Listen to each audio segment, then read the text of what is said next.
Welcome to Bright Snuggles. Join brave brothers Vrishank and Abhyuday on a thrilling quest full of mystery, magic, and hidden treasure.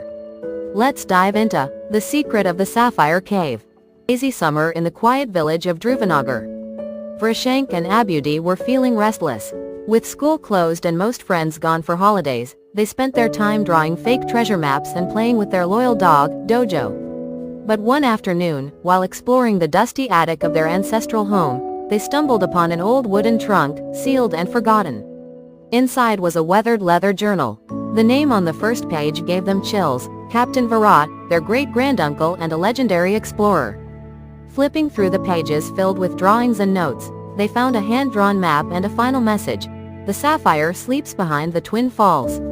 Beware the beast, trust only your bond. Excitement lit their eyes. The next morning, they packed their backpacks with ropes, a compass, snacks, a flashlight, and of course, Dojo.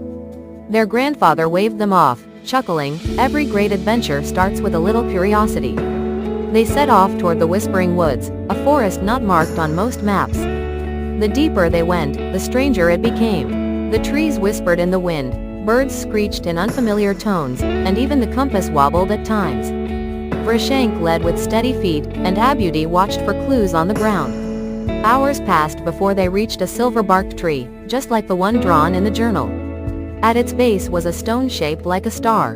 When they pressed it, the ground shook, and a hidden stone passage opened with a rumble. Cautiously, they stepped into the underground tunnel, dimly lit by glowing mushrooms. The walls shimmered with symbols that shifted and pulsed. They held hands, just like the journal advised, and the tunnel welcomed them with a hum, opening the stone door ahead. Soon, they reached a massive rope bridge over a dark abyss. Halfway through, one side snapped. Vrishank clung to the edge, heart racing. Abhyuday threw down a rope, pulled hard, and together they made it across, panting but smiling. Their bond had saved them. They entered a puzzle chamber, where stone tiles displayed animal symbols. As the boys stepped forward, the tiles shifted. Each mistake caused the walls to tremble.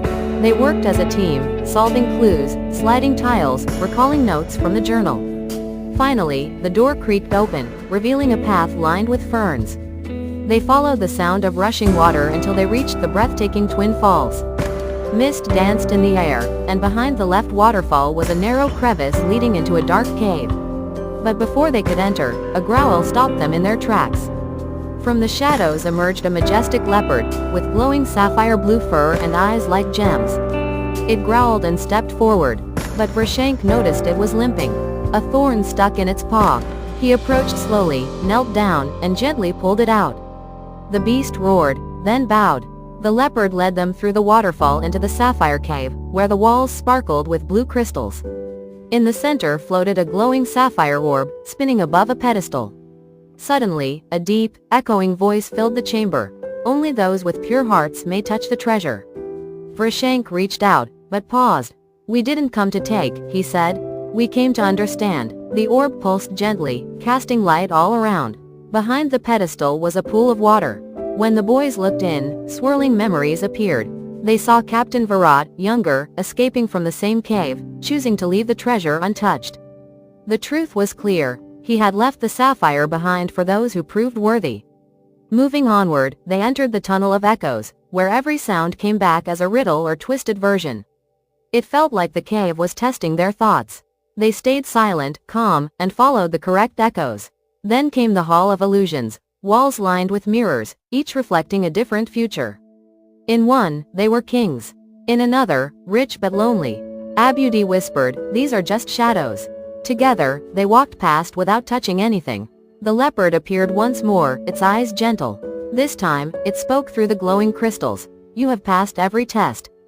Your bond is strong. That is the true treasure." A spiral staircase rose from the cave floor, glowing softly. The brothers, along with Dojo, climbed it slowly, stepping into the forest sunlight once again. Birds chirped. The air was fresh. They were home. Back in Druvanagar, their grandfather listened to their tale. "Captain Virat would be proud," he said, smiling. The boys nodded. They didn't need gold or fame. They had courage, kindness, and each other. That night, they lay on their rooftop under a starlit sky. "What if there are more caves?" Abhyuday asked. Vrishank smiled. "Then we'll find them." Dojo gave a sleepy bark. Adventure, after all, had just begun. And the moral of the story is, true treasure isn't gold or glowing stones. It's the courage to do right, the kindness to help others, and the bond of love that lights your way through every dark cave. Thank you for joining us on this magical adventure. If you enjoyed this story, don't forget to like, share, and subscribe to Bright Snuggles for more heartwarming adventures and magical tales.